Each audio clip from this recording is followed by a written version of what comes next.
Assalamu alaikum, Şərq Türkistanlıq aziz qarindaşlar. Dünya Uyghur Qurultayı tərəfindən Germaniyanın Münxen şəhərində təsdiqlanğan Tor televiziyasının bugünkü söhbət və mülahizə proqramısına xoş gəldinizlər.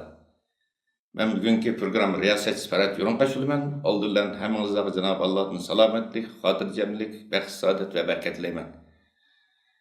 Hörmətli qarindaşlar. Bugünkü söhbətimizə həmənlərə nəhayət tanış bolğan hörmətli sazəvər, qimmatlik, aziz bir mehmanimizni stüdyomuzga təklif qildik. Mana bu efendim, hörmətlik Erkin Sidiq efendim, həmənlərə tanış, artıqca tanışdımızmı? Həmənlər bilisizlər, həmənlər tanıysızlar.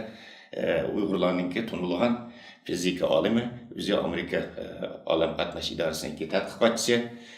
O'zining yana bir jihatdan o'zim bir mutafakkir, bizningki olimimiz Erkin Sidiq efendim faqatla kasbiy jihatdan, ya'ni o'zining kasbiy jihatlar zo'r muvaffaqiyatga erishib qolmay, bu jihatdan erishgan muvaffaqiyatlarini bilisizlar. Mayli olam qatnash idorasi tarafidan bo'lsin, ba'zi tadqiqot, xalqaro tadqiqot o'rnlaridan bo'lsin, o'zining tadqiqotlari ko'p qatim xalqaro mukofotga erishgan. Kasbiy jihatlar emas, yana o'zininki o'tkir fikrlar orqali, o'tkir qalami orqali, ilg'or fikrlar orqali Uyg'urlarninki muhojir tashkilotga Uyg'urlarning ideologiya sohasigami foydali xizmatlarni qilyotdi. Balki asarlarni ko'rgan bo'lishinglar mumkin. Masalan, Uyg'urlarninki millatchilik haqida, davlatchilik ideyasi haqida, shundoq Uyg'ur milliy ma'rifini saqlab qilish masalasida, Uyg'urlarninki milliy va diniy mavjudligini saqlab qilish masalasi haqida, ya'ni ko'plagan masalalarda o'zining ilg'or fikrlarini o'tirib qo'yib kelyapti va bu ilg'or fikrlarni mujassamlab buni kitobxonga kelib qarindoshlarimizga taqdim qilib, foydali bir xizmatlarni qilib kelayotgan bizning kim eng munavvar olimlarimizning biri. Hurmatli Erkin Sidiq efendim, ataydan vaqtingizni qilib bugün yani mening bilishimcha Germaniyaga Dünya Uyghur Qurultayıning markazini ikkinchi qatim ziyorat qilishingiz. Mening bilishimcha tunji qatim kelgan vaqtingiz bundan bir qancha yil burun bir kelgandingiz. Siz bu ikkinchi qatim Dünya Uyghur Qurultayı markazi organini ziyorat qilishingiz haqiqatan biz qurultay rahbarlik o'rnikilarni alayda suyundirdingiz. Germaniyadagi qarindoshlarimizni alayda mamnun qildingiz. Aziz qarindoshlar, bizningki olimimiz Erkin Sidiq efendim avval qatim Germaniyaga kelgan vaqtida qurultay markazi ishxonasini ziyorat qilgan vaqtida bu yerdami maxsus Germaniyadagi Uyg'ur jamoatiga o'zining kasbiy jihatdagi ba'zi intilishlar haqida, shundaqla o'zininki ba'zi ilg'or fikrlar haqida yana maxsus leksiya bergan va Germaniyadagi qarindoshlarimizninki turli masalan kishilik qarash, dunyo qarash, turmush qarashi va boshqa kasbiy qarash jihatdagi turli savollarga qanoatlanarlik darajada javob berib, hammamizningki qalbida taxt qurgan. Xo'sh, Erkin Sidiq efendim, endi bugungi söhbətimizdə oldu bilan siz bir Uyghur alimi bo'lish suhbatingiz bilan masalan Dünya Uyghur Qurultayıninki xalqaro siyosatlarda berayotgan faoliyatlarga qanday qaraysiz va Dünya Uyghur Qurultayıninki vakillik o'rniga o'zingiz shaxsiy bir Uyghur alimi va Uyghur ziyolisi bo'lish suhbatingizga qanday baholaysiz? Rahmat. Men oldi bilan sizlarniki bu qatim menga mashaq bir fursatni yaratib berganingizni ko'p rahmat aytaman. Hozir shu vatanga borolmagandan keyin vatanga bo'lgan seg'inish tuyg'umizni azroq bo'lsin bir intilishimizni bo'lsin paslatish uchun bu qatim sayohatga chiqqan Münxen amaliki 3-to'xtash punktim bo'ldi. Bu yerga vaqtim qisqa, bo'lsin sizlar qimmatli vaqtlarni chiqarib menga fursat yaratib berdinglar. Bunga ko'pdan ko'p rahmat aytaman. Endi Dünya Uyghur Qurultayı'ni men shu qurilishdan tortib bilaman. Boshdan oxir bilib keldim ahvolini. Yaqinda biroz o'zgarishlar bo'ldi. Endi ammo meniki sonunda Uyg'urlarga birdan-bir vakillik qildigan qonunliq xalqaro qonunliq tashkilotni Uyghur Qurultayı deb o'ylayman. Hozir nurg'un ishlar ko'rilyapti chet elda. Mana shu birlik ittifoqlik masalasida yaqinqi necha kun ichida hozir Uyg'urlarniki ojizlikni dunyoga yaydigan bir qism nachar ahvollar ko'ryapti. Ashning hammasi millatniki menfaati uchun xizmat qilish yoki millatning menfaatini qo'llash degan bir shuar ostida bo'lyotdi. Bu qat'iy mantiqiga uyg'un emas. Millatniki menfaati uchun xizmat qilgan odam hech bo'lmagan chog'da millatniki chet eldagi uyg'urlarniki nomini pak saqlashdek mundaq bir otishni planish kerak. Albatta. Shunga men ikkinchi vaqtlardan ancha xabar topdim. Intayin ko'nglim yerim. Asıl bundaq ishlar qat'iy yuz bermasi kerak. Bu hozirgi vaziyatda odam uchun ishlar. Endi herhalde dünya uyg'ur qurultiyi izchil turda o'ziniki shu xalqarodagi obrazi o'rnidan saqlab qo'ldan kelishicha chet elga uyg'urlarniki menfaatini qo'llashda ko'p ishlarni qilib kelyotdi. Sizlarniki qanchalik jafoda ishlayotganinglar intayin ayon. Shunga men o'zim shaxsan intayin minnatdor. Bütün xalq sizlardan minnatdor deb o'ylayman. Rahmat Siddiq efendim. Hürmetli arkadaşlar, Siddiq efendim mesela tünögün sizin belki haber taptınız. Tünögün mesela Amerika'nınki 17 nefer senator azası bilen parlament azası birleşme xat yazıp bu Amerika Tashqi ishlar ministrligi bilan Amerika Moliya ministrligiga shu Sharq Turkistonda qirg'inchilik qilib qolgan va unga bevosita sababchi bo'lgan bulutun cezalandırılır meselesi de bunun sebepçi olan Xitay rehberlerini cezalashni talep qildi. Bu hakikaten Uyghur Milliy Hareket tarixinde zor bir hadise. Bundaq bir ahval yani Xitay rehberlerini cezalash meselesi aşikara Amerika'nınki bundaq yuqori dereceli parlament a'zolari tarafidan bundaq bir talep qilinib bakmağızdır. Ciddi bir ahval. Bu bütün chetlardagi Uyg'urlarni hem hoşal kıldı, söyündürdü. Siz mesela uzun yıldan bu yaşı Amerika'da hem tadqiqat yapıyorsunuz hem yaşayıp biliyorsunuz Amerikan siyasını yaxşımız. Amerika'da mesela sizge ma'lum mesela 7. ayda Amerika'da bir hafta degidek Amerika parlamentida, Amerika Kengash palatasida, Amerika Davlat İşleri Ministerligi'de Uyg'urlar meselesi haqida guvohlik berish, jazolardilar meselesi haqida guvohlikni o'tish, Sharq Turkistondagi din e'tiqod masalalari haqida maxsus yuqori darajaga qildi. Bu Amerika'daki Uygurların meselesinin ki bu derecede yukarı seviyede tez terakki kılıp bugünkü günkü kilişide asas rol oynayan amillar ne meselesi yani? Şimdi bunu da Donald Trump takip çıkandan keyin, Amerikan prezidenti bo'lgandan keyin Xitoy bilan bo'lgan munosabatdagi ig'ir masalalarni bayqab, ashuni o'ngshayman izlab Xitoyniki piga tushganligi bir sabab endi. Yana bir tarafdan hozir Uyg'urlarni beshiga kelgan kun, Ikkinchi dunyo urushida Yahudlarni beshiga kelgan kun bilan o'xshab qoladi.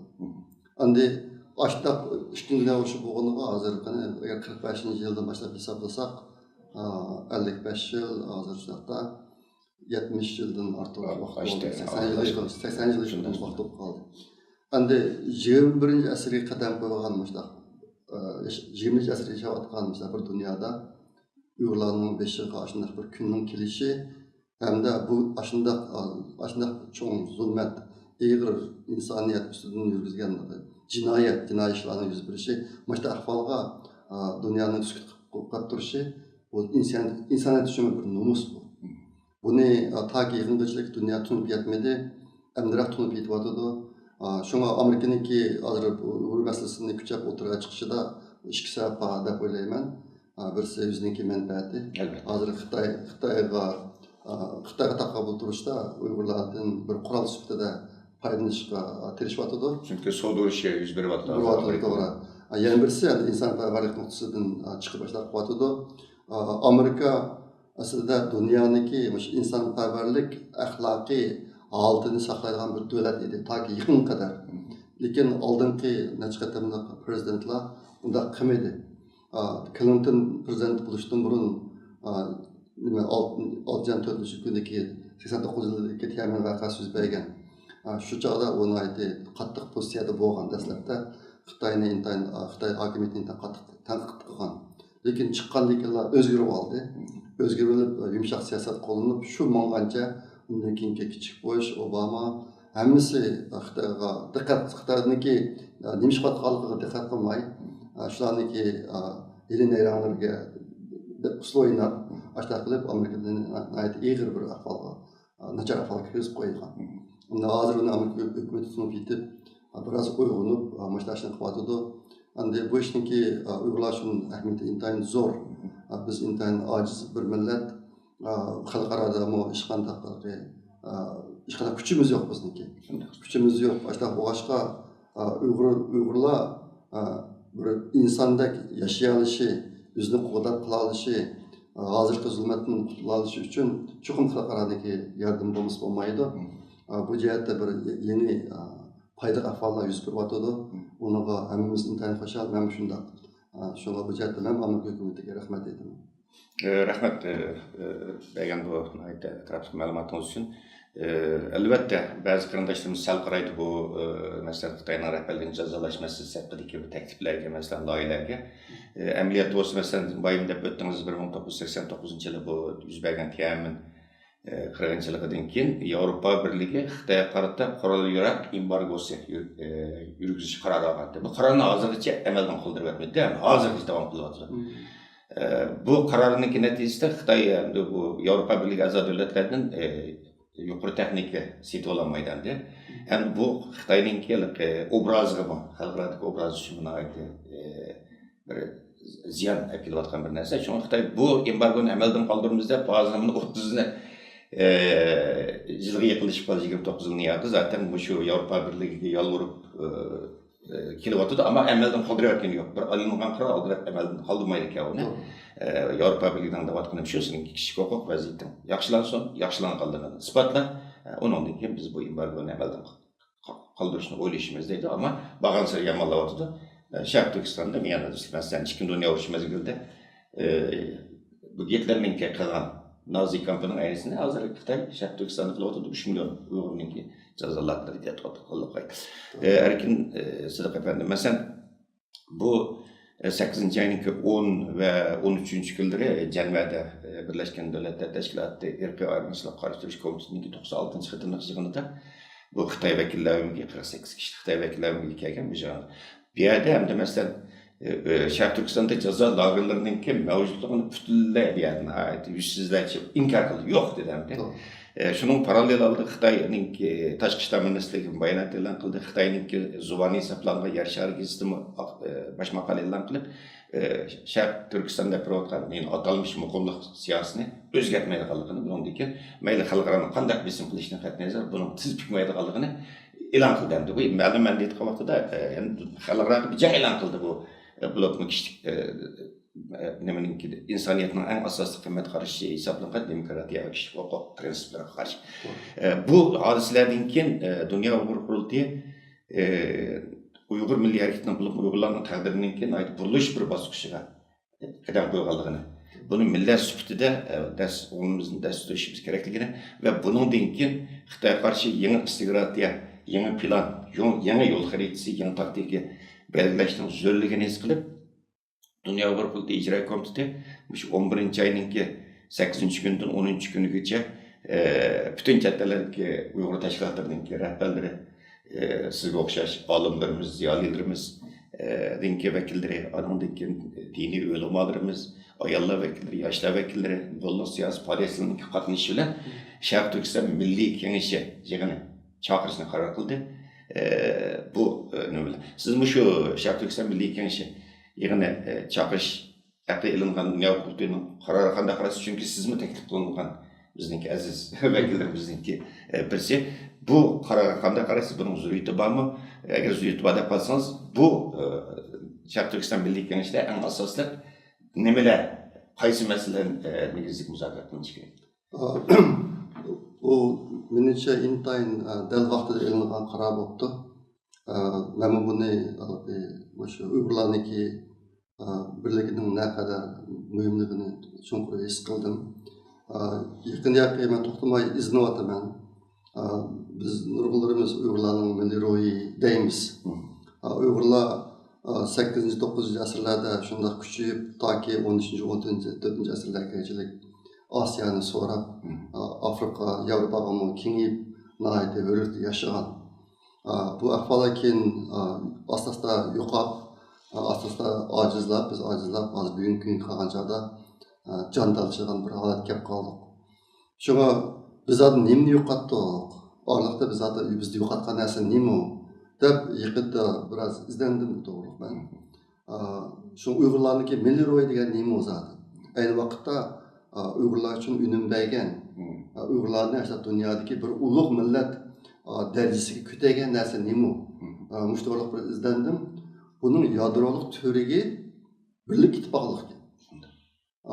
Uyg'urlar ayni vaqtda Türkiye Tangri degandek Uyg'urlarniki milliy ro'yini bir Tangri darajasiga ko'tarib e'tiqod qilgankan, uniki yadrosi birlik ittifoqlik.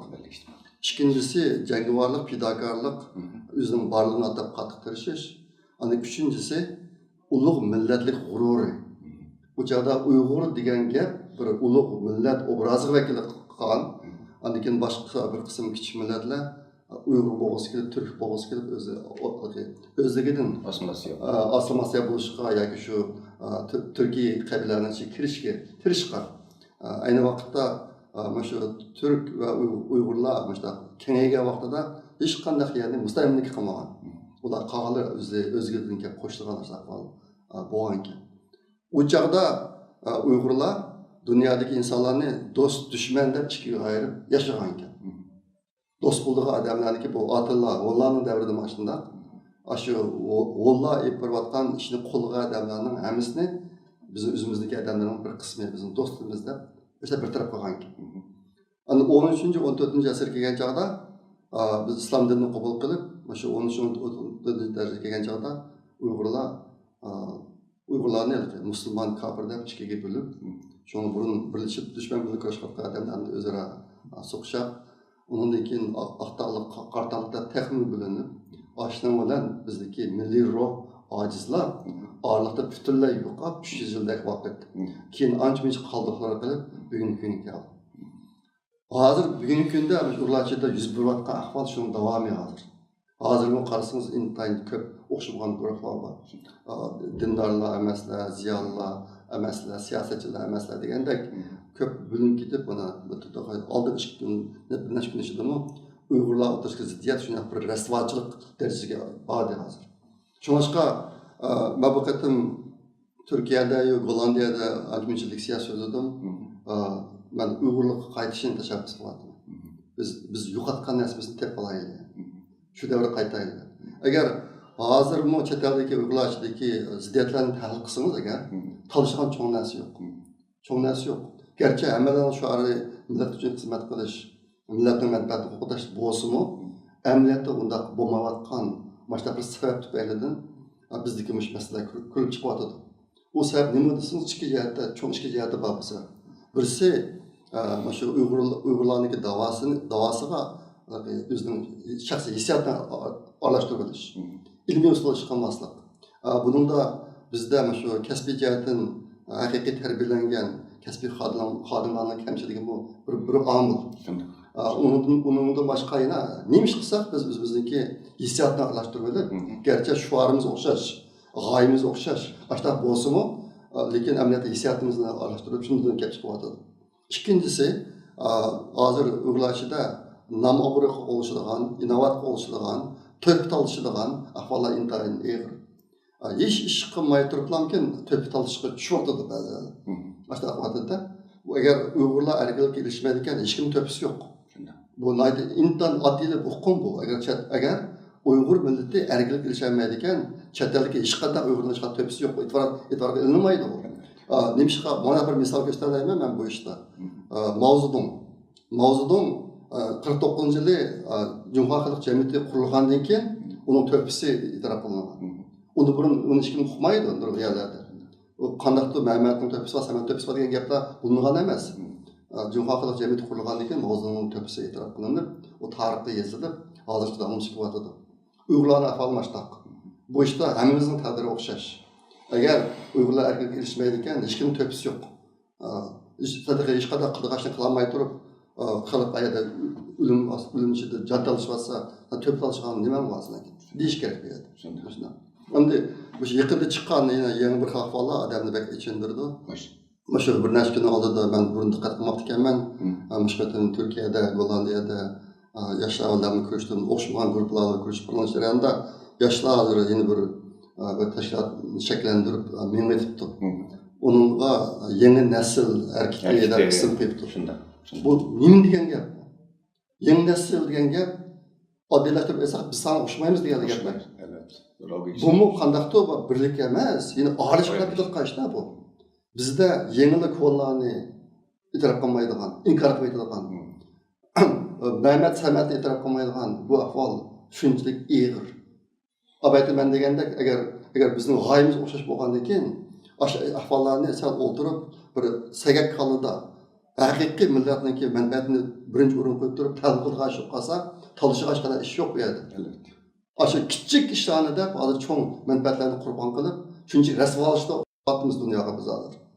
Resvalış vaktimizde şuna Uygurlar oyunu pekiş gerek. Bizdeki biz hazır bilim sapası başka sapa cihetinin bir kadar tüven. Ben bunu pek çoğun risk kılıqlık. Hazır Uygurlardaki meselenin hemisi şu sapanın tüvenliğinden kep çıkıp atıdı. Lekin hozirda bas sapadımı albattaki degandek oddiy hukmlarni tushunishda qolib kerak aslida Uyg'urlarda. Bu hozirgidek bunday holat yuz bermaslik kerak edi. Ammo yuz beryapti. Shunga men bu qatim Turkiyadami dedim, Gollandiyada chiqib aytdim. Uyg'urlar bundan keyin yana faqat do'st dushman deb chiqib araydigan yo'nalishga qarab menish kerak. Boshqa qilsa bizning oramizdagi nurg'un ishlar hal bo'ladi. Şuna dünya ruhulteniki majigini çakırışına udan boptu. Mışjigimi hazırkıdek 7-8 gruplarga bölünüşten Uygurlar fakat dost düşmanda 2 yıl ayrılgan muştaq bir holatni shakllantirishda anaydi mühim rol oynaydi deb o'ylayman. Şuna anaydi udan udaş qipti deb. Rahmat bu güzel tilaklarınız üçün anaydi o'rinliq degan analizlarimiz mesela şu bizningki şu Uyg'ur xalqi tatib hozirgacha butun bizning tarixda qurilgan davlatlarimizning, xonadonliklarimizning, imperatorliklarimizning yiqilishininki sabab bo'lgan eng asosiy omillar ichki jihatga ittifoqsiz bo'linish. Masalan, u Uyg'ur xalqining yiqilishini Qirg'iz yig'iligi deb qo'ydi. Masalan, o'zimizning ichidagi Qirg'iz qabilasi bilan bo'lgan ittifoqsizlik natijasida bo'lgan deymiz. Undan keyin Qaraxonlar bilan bu Uyg'ur davlati birisi musulmon, birisi o'xshash millat, ammo ikki xil e'tiqodda, birisi buddist. Xotanlik udun öldü deymiz mesela. Bu bütünlüğe içki ittifaqsızlık şunu Atıboğullarımız Orkun abidisi de bunun ait yine düşmenge ait ihtiyaçımız ittifaq buluşunu misafirde ait yaxşı vasiyetlerini kaldırma. Hem siz degandek hakikaten biz en azından bir 300 yıldan artıq bizninki devletçilik, bulup milletçilik duygularımız bütünlüğe yo'qotdi ekan.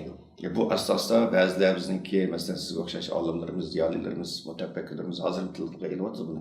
Bu Uyg'urlarda millatchilik huquqining shakllanishi bek kech bo'ldi, milliy uyg'unish. Masalan, burun ehtiyoj tufaylidan biz uzun yil mayli Uyg'ur milliyatida masalan patriotism, panislamizm ideologiyasiga tayangan asosda. Biz 93-yilda men tunji qatim Turkiyaga kelsam, asos tayangan ideologiya ikki xil ideologiya ekan, turanchilik. O vaqtda mesela İsa Efendimizle bütün bu burada mesela Qozog'iston, Qirg'iziston qatorliq bu G'arbiy Turkistondagi davlatlarniki sevish vaqtlarida besilganligini ko'rsatib, ularni tutqizman degan internasionalizmlik bir nima bilan turanchilik tayangan, patriotizmchilik tayangan, men butun Turkiya, asoratdagi Turkiya millatlarini tutqizman degan bir hukm bilan tutgan. Shuni Uyg'ur degan bu ism asosiy jihatdan hali uzun yil tilga ilinmagan. Türkler degan nima bilan elbette hazır mesela bu davanınki faaliyet merkezininki o Türkiye merkezine o işlerden garip güçü. Öyle aslında bu yeni bir ideolojiye, yeni bir istikratiye köşklerin garip köşklendiği. Mesela bir de Uygur milletçiliği, devletçilik yani vatan hükmü. Bu kişi var. Bunun da sizge okşaş alimlerimizin, ziyalilerimizin mutafakkirlerimizin roluna çok bulavadı da halkımızda oykutuşta, bulun yaşlarımızda oykutuşta. Derken efendim de ahırda sizin soraydığınız şu mesela siz mesela Uygur Akademisi'nin ki en asası kurgucularından biri hepsi onun reisim bu.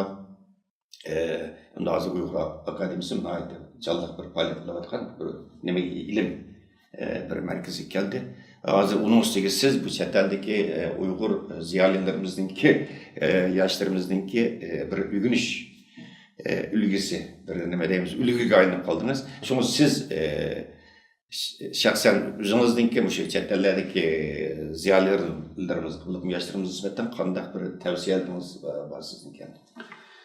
Ben bu kadar çetelere çıkıp alırım Türkiye, Hollandiya işe bağladım. Germaniya 3. to'xtash punkti oldu. Nayeti hoşarlanlarlık bir ahvalını gördüm.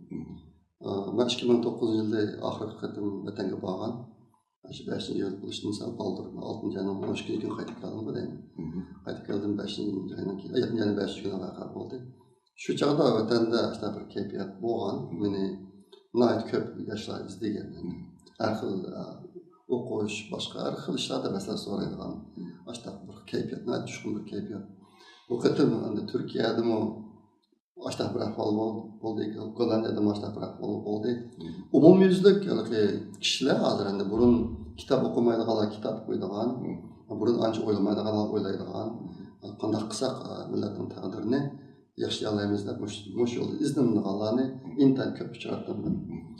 Buniki bir 15 parça kitap hazırladım. Hazırlığa kadar 7 parçasını resmi neşr kıldık. Onlar tor kitap şeklinde onu hazır bastırıp bir takat oturttu başkalar. Ama ötküzerken kitabını çıkarıp şu Türkiye'dekilerge şimdi kançı sasan setti. Marşlar şıltanlarda bir vetken. Anda bu şirketin menizdekilerce de benim kitabım o Allah'ım intayin köpken. 4. kısmı geldi, 5. kısmı geldi. Bu işler beni intayin hoşallandı. Anda bu kitabın meniki hozir endi shu yoshlarga berayotgan bir uchurlarim bor, bir sistemli uchur bor. U nima degan chog'da sizning xabaringizda bor, men qanday insonlar Allohning yordamiga erishadi deb bu to'g'ri izlangan. Uni izlanib hatta formula chiqardim bu to'g'ri. Shu Qur'onda 2 urush tili qilingan, Badr urushi bilan Uhud urushi 2 urush. Badr urushida Alloh yordam qildi musulmonlarga, Uhud urushida yordam qilmaydi. Ben bunun farkı nime için bu iş yüz verdi. Tabi bunu operasyon kılıp, analiz kılıp, ahırda bir formula çıkardım. Allah'ın yardımına eriştiğindeki 2 şartı varken. Birincisi birlik ittifaklık. Yani birincisi birlik ittifaklık. İkincisi Allah size vergen talant, iktidar, kabiliyet, imtiyaz, fırsat hemeden en yukarı derecede toluk paylanıp, en yukarı derecede katık tırışış. Muş işini kılalan insanlarga Allah yardım kıldıkken. Başka amiller anca mümkünmez. Eğer dikkat kısmınız meabetin uygulanıki aynı vakitte biz yoktuk koygan milli royundaki 3 terkil kısmını kılalan aldım. Onun birincisi birlik ittifaklık, ikincisi yüzün varlığına atıp katı tırışış. Üçüncüsü uluğun milletlik gururu. Aynı vakitte uygulanan tanıgan yol Allah'ın yardımı ilişkilen yol kendi ameliyatı. Başta 2 şartını kanatlandıran kendi Uygurlar. Hazır eksi olup kaldık bana hazır. Hazır eksi olup kaldık. Bizdeki dindar halkımızın içinde işlemey, ya köp işlemey Allah'a dua kılıp, uyda oturup günümüz yaşlılığında da kütülük Allah var. Anamdaki bizdeki itibarlık birlik gelsek bana hazır. Şundan çoğuluk geldik hazır. 7-8 grubu ağırlığı burada. Şimdi bu kıttım şuna bunu oturup koydum. Hazır yeni zamanda, bugünkü zamanda kanaksak biz Allah'ın yardımıyla içerilerimiz diye nasıl oturup koydum formula kılıp 2 kişine oturup koydum. Birisi işin doğru kılış. İşin doğru kılış. İkincisi doğru işlerini kılış. İşini doğru kılış diyenge belki şart kırdı. Birlik ittifaklar. İkincisi bizden varlığını hatta katı tırışış. Anakin üçüncüsüge ilmi usulü iş kılış. Hazır gelince biz 21. asırda yaşayan bolsak mı? Uygurlar ilmi usulü iş kılışı ters ügünüp bulamıyordu. Ademni katık ecindirdiğin derecede biz naçarmış hayatta. İlmi usulü iş kılışta. Hazır atkı menip cemalagan devre ötüp gitti. Dünyadaki hem işler kesipleşip gitti. Eğer biz kesbi xadimlarga tayinib ilmi usulü iş kılmasak, iş qanday narsani terakki olmaydı bugün günde. Hazır neymiş bu gapni esladingiz? Yaqinda g'oya bilan tutgan yo'l qattiq bir-birisiga chek basmaydigan ahvollar ko'ryapti. G'oyani miyaga tiklab qo'yib, madrak tiklab qo'yib, yo'lni madrak qilib ahvollar bor. Nima ish qilasimiz? Ilmiy asosi yo'q. Qotqa ishniki. Shunga ama 3 narsa, ishni to'g'ri qilish. Bunda 3 muhim narsa bor. To'g'ri ish qilish. To'g'ri ish qilish degan nima desangiz? To'g'ri ish qilish degan ma'rif, ilm-fan, aniki men sistem deganni kirgizdim. Amerika bu sistem ma'rifini intan ching tutdi. Sistem degan nima desangiz, bu 4 sohaniki bosh harfidan tuzilgan bir so'z. Tabiiy fan, texnologiya, injenerlik, matematika. Andan keyin dunyoviy halol dunyoviy davo. Ma'lum to'g'rishlar, qilish deyishlik. Bugungi kunda dunyoda taraqqiy qilgan millatlarni tahlil qilsangiz, bundaki asos chiqadi. Mana shu asosan keltirib chiqargan formula bu. Men uyg'urlarniki uyg'ur yoshlarga davlatgan narsam shu. Hozir ikki narsani dedim. Chet elda bundaki ota-onalarga qo'ygan talab. Agar siz millatga to'p qo'shiman deyotgansiz, chuqur bolangizni kam deganda bakalavriatni bitirguncha Almatada o'qiting. Kam deganda. Agar mumkin bo'lsa, magistr doktorlik o'qiting. Bizdagi millatning oldidagi hozir endi nurg'unlar navbatdagi uyg'urlarniki masalasini hal qilishning bir tez yo'li, aytisiz unum beradigan, 1-2 yil unum beradigan, shuna bilan lagerlar taqilib, butun sinfga o'rlab qutib chiqadigan, mana bir yo'l bormi deb so'raydi menda. Agar bilgan bo'lsam, men o'sha deb bergan bor. Uni biz o'qimaymiz. Biz o'zimizning qo'ldan kelgan barliq tirishni ko'rsatishimiz kerak. Lekin unda chuqur yuz beradi bo'lmamni biz o'qimaymiz. Lekin bizning qilayotgan ishimiz isbotlangan yo'llar bor. Dunyoda isbotlangan boshqa millatlar ming taqqa yo'llar bor. Albatta men deganim shu. Shunga hozir masalan Uyg'ur davosining kasblashida buningdagi o'qiydigan yoshlarniki bir qismi mana shu davoga zarur bo'lgan kasblar o'qish kerak. Masalan, xalqaro munosabat, xalqaro qonun, siyosat, hokimiyat boshqarish kasblarida. 10% nadar ish olmagan chog'da. Agar hozirgi Uyg'urlarning ichida aktiv faoliyat olib berayotgan Uyg'ur yoshlarning ichida bir 100 odam bo'lgan bo'lsa, mushahada o'qigan. Shundaqla butun kun Uyg'urlarning ishini qilgan bir 20 odam bo'lgan bo'lsa, bizning bu kunimiz butunlay boshqa bo'ladi. Albatta. Hozir xalqaro Uyg'urlarga fursat yaratib qo'yapti, lekin biz yo'lda foydalanmayapmiz. Bir qism qilgan odamlar hijr qilgan ishlar bor. Nima desa, bizningki kasbiy saviyamiz bizga yaratilgan, biz uchun yaratilgan fursatga moslashmayapti. Shunga bu yerda intan cho'ng bir bo'shliq bor. Bu bo'shliqni buningdagi narsalar to'ldirish kerak. Shunga ota-onalar shu bir uchurni as tutsa deyman. Qolgan yoshlarcha bizniki o'zimizniki dunyoviy raqobat kuchimizni oshirishda biz cho'qim albatta men degan kasblarni o'qish kerak. Tabiiy fan, texnologiya, injenerlik, matematika mushal o'qish kerak. Shunga hamma Uyg'ur yoshlari buningdan cho'ng bo'layotgan, qo'shimga qo'tilgan, cho'ng bo'lib cho'ngdan bo'lgan hamda yoshlarda boshqa bir şey olmadı bakalavriatni o'qib olib, ondan keyin qas kasb shug'ullansamaydi.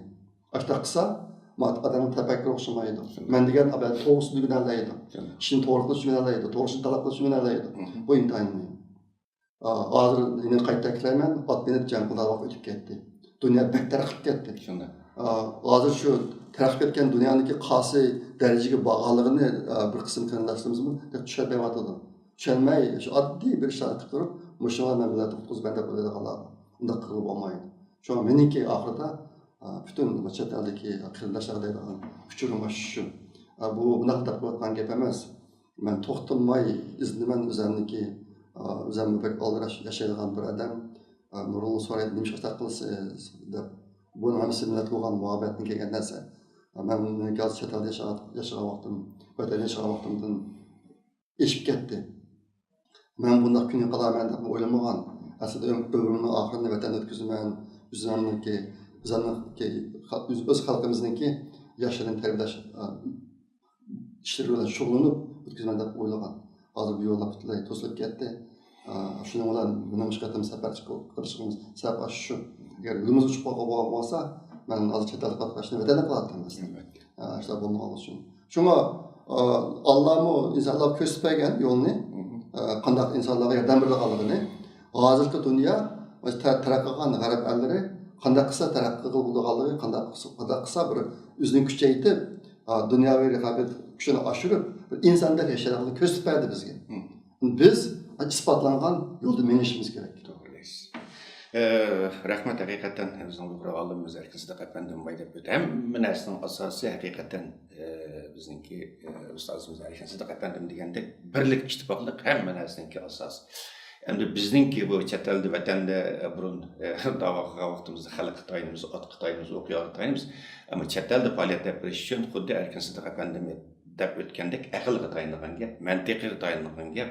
Bu subyektiv hissiyatimiz bilan ishab berib, bu yerda qo'pib 20-30 million xalqning taqdiri bilan o'ynashsak, bu nihoyat ig'ir darajada mas'uliyat sizda bo'ladir. Xuddi erkin sadiq afandim degandek, hamma narsani ilmga tayanib, aqlga tayanib, sistemaga tayanib, real bir shaklda apreshimizningki zarurligini texmo bizga bugun his qildirdi va muacirat qarindoshlarımızga, bulup yoshlarımızga nihoyat güzel, chiroyli tavsiyalar bo'ldi.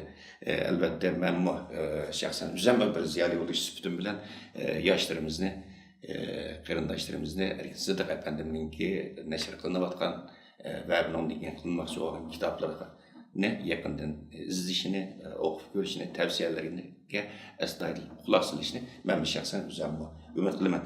Erkin apandim hurmatli bu qimmatli vaqtingizni chiqarib bergan bu ma'lumotlarni uchun sizga alohida rahmat aytaman. Albatta siz bilan bu suhbatimiz bundan keyin davom qiladi. Boshqa savollarda sizning bu jihatdan ko'p sizdan foydalanadigan ko'p nimalarimiz bor. Shunga bugungi suhbatni mashada oxirlashtirsak, Xudoyim o'zi keyingi suhbatda sizning kasbiy jihatdagi izlanishlariniz va yoki fikr, ideya jihatdagi boshqa izlanishlariniz haqida bundan keyin inshaalloh qarindoshlarimiz oldida sizlarga qayta suhbat o'tkazishimiz. Hurmatli huzur ko'rishlar, bugungi suhbatimizni mashada oxirlashtirmoqchimiz. Kelajaqda suhbatimizni ko'rishaylik. Ko'rishishga yomon bo'ling, xayr xo'sh.